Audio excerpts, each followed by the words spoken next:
তাণ্ডবের title track review দিতে বসছি। প্রথমেই ক্ষমা চেয়ে নিচ্ছি, একটু দেরি করে এসেছি ভাই। জাস্ট টাইটেল ট্র্যাকটা আমার কাছে মনে হইল সবার মুখ চুপ করাই দিছে, একবারে চুপ করাই দিছে।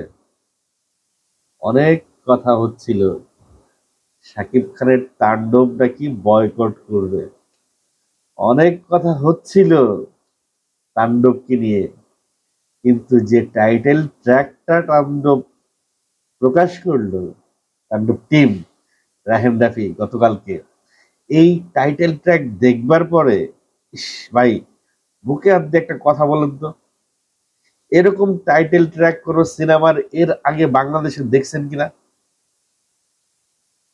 রাহেম রাফি যে কথাটা বলছে যে যা দেখাইছি তা তো কিছুই না, যা দেখাবো তা দেখলে আপনাদের মাথা ঠিক থাকবে না। মাথাটা ঠিক নেই ভাই, মাথাটা পুরো নষ্ট হয়ে গেছে। কি টাইটেল ট্র্যাক বানাইলো! 1.5 মিনিটের টাইটেল ট্র্যাকে মনে করেন যে আমার যে কয়বার দেখতে হয়েছে টাইটেল ট্র্যাকটা, মানে দেখতে হয়েছে এই জন্যে না যে এটা রিভিউ দিব, দেখতে হয়েছে এই জন্যে যে এত ভালো লাগছে। আপনারা একটু কমেন্ট করে জানান তো ভাই, কে কয়বার দেখছেন টাইটেল ট্র্যাকটা? আমি তো 50-60 বার দেখে ফেলছি। প্রতিটা কথা টাইটেল ট্র্যাকের শরীরের ভিতরে একটা ঝাঁকুনি দেয়। একটা প্রতিবাদের ভাষা যেরকম হওয়া উচিত, অন্যায়ের প্রতি রুখে দাঁড়ানোর প্রতিজ্ঞা যেরকম হওয়া উচিত ভাই, একটা হিরো তার টাইটেল ট্র্যাকে সে যে শব্দ চয়ন করবে এবং সেই সঙ্গে সেই শব্দগুলোর সঙ্গে সঙ্গে পেছনের যে ব্যাকগ্রাউন্ড মিউজিক এবং টিউন ভাই, সবকিছু মিলে একটা ফাটাফাটি কম্বিনেশন হয়েছে, পুরা পয়সা উসুল কম্বিনেশন। আমার কাছে একটা জিনিস খুব ভালো লাগে রায়হান রাফির, সে নতুনদের প্রতি আস্থা রাখে। আমি এই তাণ্ডবের টাইটেল ট্র্যাকের যে টিউন করছে, এর আমি আগে কখনো দেখি নাই, মানে এর নাম আমি আগে ওইভাবে কখনো শুনি নাই। নামটা হচ্ছে গিয়ে সিফাত আব্দুল্লাহ আবির। সে লিরিসিস্ট, গানটা লিখছে, সে ভোকাল, গানটা গাইছে, এবং সে আর কি করছে, মিক্স মাস্টার করছে তানভীর আহমেদ, কম্পোজ করছে তানভীর আহমেদ, সুর কে করছে, এটা তো সুর বোধহয় তানভীর আহমেদই করেছে। তো তানভীর আহমেদ এবং সিফাত আব্দুল্লাহ আবির, এই দুজনকে আমি আগে এদের নাম শুনি নাই, এরা নতুন, কিন্তু এদেরকে এত বড় একটা প্রজেক্টে, এত বড় একটা প্রজেক্টে রায়হান রাফি পারে সুযোগ দিতে। রায়হান রাফির মতো একজন পরিচালকই পারে এই কাজটা করতে। ভাই তাণ্ডব টিমের একটা টাইটেল ট্র্যাক হবে, এই টাইটেল ট্র্যাকে দেশের সবচাইতে দামি কম্পোজার মিক্স মাস্টাররা কাজ করবে, এটাই তো স্বাভাবিক হওয়ার কথা ছিল, তাই না? কিন্তু রায়হান রাফি কাজটা করলো কি, একেবারে মানে হীরা মানিক এভাবে বাইছা বাইছা খুঁজা খুঁজাই না সে অ্যাপ্লাই করতেছে। শাকিব খানের 26 বছর পূর্তি উপলক্ষে রায়হান রাফি এই গানটা, টাইটেল সংটা ডেডিকেট করছে।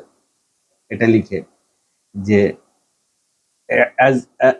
শাকিব খান, রায়হান রাফি যেটা লিখেছে তার ওয়ালে টাইটেল ট্র্যাকটা পাবলিশ করার সময়, মেগা স্টার শাকিব খানকে ক্যারিয়ারের 26 বছর পূর্তিতে এলো তাণ্ডবের টাইটেল সং।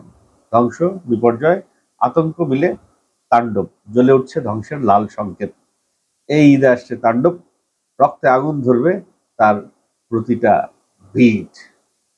আসলেই ভাই রক্তে আগুন ধরাই দিছে।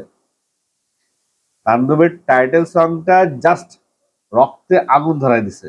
আরেকটা বিষয় আমি লক্ষ্য করেছি এখানে এই টাইটেল সং এর ভিতরে, সেটা হলো গিয়া টাইটেল সংটা স্টারিং শাকিব খান এবং শিবা শানু। এই টাইটেল সং এর ভিতরে আপনারা কি শিবা শানুরে দেখছেন? শিবা শানু এই টাইটেল সং এর ভিতরে আছে। তাহলে কোন ক্যারেক্টারটা শিবা শানু? আমি এতবার দেখলাম, 50-60 বার দেখলাম, কিন্তু শিবা শানুরে ফাইন্ড আউট করতে পারলাম না। এত লম্বা একজন মানুষ। আপনারা যদি কেউ শিবা শানুকে টাইটেল সঙ্গে লোকেট করতে পারেন, একটু স্ক্রিনশটটা নিয়ে আমাকে পাঠায় দিন কমেন্ট বক্সে। তবে কিছু ক্যারেক্টার আমি এখানে দেখেছি, স্পেশালি এই মেয়েটা, আমি চিনলাম না এই মেয়েটারে। টাইটেল ট্র্যাকে মেয়েটার যে এন্ট্রি, মেয়েটার হুট করে এসে ফ্লাইং কিক মারা, মানে মেয়েটাকে কয়েকটা শট দিয়ে একটা আলাদা ইম্পর্টেন্স দিচ্ছে টাইটেল ট্র্যাকে। অর্থাৎ এই মেয়েটা একটা বিশাল রোল প্লে করতে যাচ্ছে তাণ্ডব সিনেমায়। এই ক্যারেক্টারটা এখনো রিভিল করে নাই রায়হান রাফি। এবং মেয়েটার সেই ঝুঁটি বাঁধতে বাঁধতে পেছন দিক দিয়ে হেঁটে যাওয়ার শটটা, মনে হলো যে ভাই, মানে একটা নারী কিভাবে, মানে আমি এর আগে বাংলাদেশে কোনো মানে লেডি অ্যাকশন যেটা বলে, মেয়েরা যে ফাইট করে, এত ফ্লেক্সিবিলিটি একটা মেয়ের মধ্যে আমি এর আগে দেখি নাই। আর আমি, আমার কাছে মনে হচ্ছে যে মেয়েটা সম্ভবত মার্শাল আর্ট জানে। এবং হলের মধ্যে তো ভাই ফাটাই দিবে ওর অ্যাকশন, যখন হলের সিনেমা হলে মানুষ দেখবে ফেটে যাবে, জাস্ট হল ফেটে যাবে। এই এই ক্যারেক্টারটা দেখে আমার কাছে মনে হচ্ছে যে এটা বোধহয় সিয়াম আহমেদ। একটা লুক থেকে, তার সাইড অ্যাঙ্গেল থেকে মনে হচ্ছে এটা সিয়াম আহমেদ। ভুল হতে পারে আমার, আমি শিওর না এটা সিয়াম আহমেদ কিনা, কিন্তু তার একটা প্রোফাইল অ্যাঙ্গেল থেকে তাকে মনে হচ্ছে সিয়াম আহমেদ। আর যদি সে এটা সিয়াম আহমেদ হয়ে থাকে, আর সিয়াম আহমেদের লুক যদি এইটা হয়ে থাকে, মাই গুডনেস, কি মেকআপ ভাই, কি লুক দিছে তারে, যে সিয়াম আহমেদ হিসেবে তারে চেনাই যাচ্ছে না এটা সিয়াম। এবং এই ছবিটা দেখেন, পুরো টিম, তাণ্ডব, তাণ্ডবের পুরো টিম, মানে শাকিব খানের সঙ্গে প্রায় 15 থেকে 20টা ক্যারেক্টার কাজ করতেছে। 15 থেকে 20টা ক্যারেক্টার কাজ করতেছে। এবং আমার কাছে মনে হচ্ছে তাদের দাঁড়ানোর যে ভঙ্গি, অস্ত্র ধরার যে ভঙ্গি, যে লুক অ্যান্ড গেস্টার পোস্টার, সবকিছু দেখে আমার কাছে মনে হচ্ছে খুব প্রফেশনাল শিল্পী তারা। সম্ভবত থিয়েটার থেকে এদেরকে পিক করা হয়েছে, বাট আই ডোন্ট নো কোথেকে পিক করা হয়েছে। কিন্তু তাদের কারো চেহারা আমি কোনো স্ট্যাবলিশ শিল্পীর সঙ্গে মেলাতে পারছি না।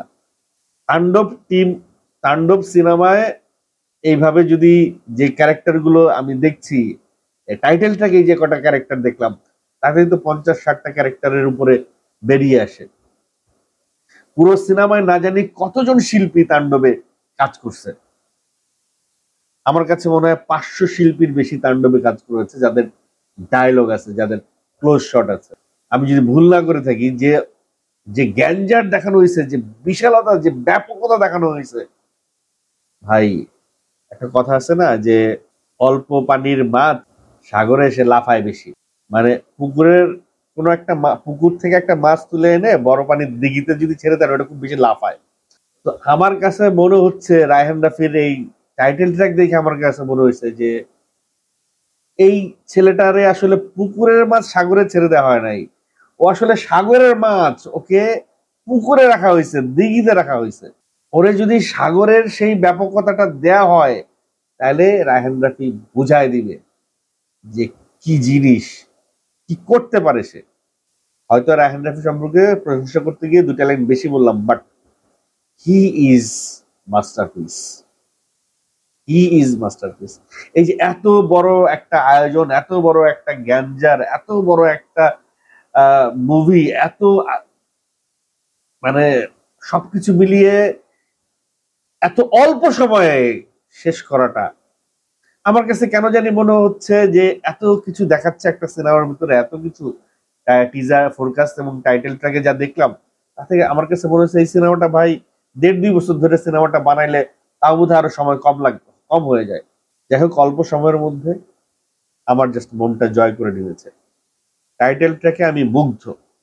টাইটেল ট্র্যাকের ব্যাকগ্রাউন্ড মিউজিক জাস্ট আমার গুজবাম উঠাই দিছে। যতবার শুনছি ততবার আমার এটা আবার শুনতে ইচ্ছে করছে। আপনাদের কাছে টাইটেল ট্র্যাকটা কেমন লেগেছে এবং টাইটেল ট্র্যাকে আপনারা কোন কোন শিল্পীকে চিনতে পেরেছেন একটু কমেন্ট করে জানাবেন।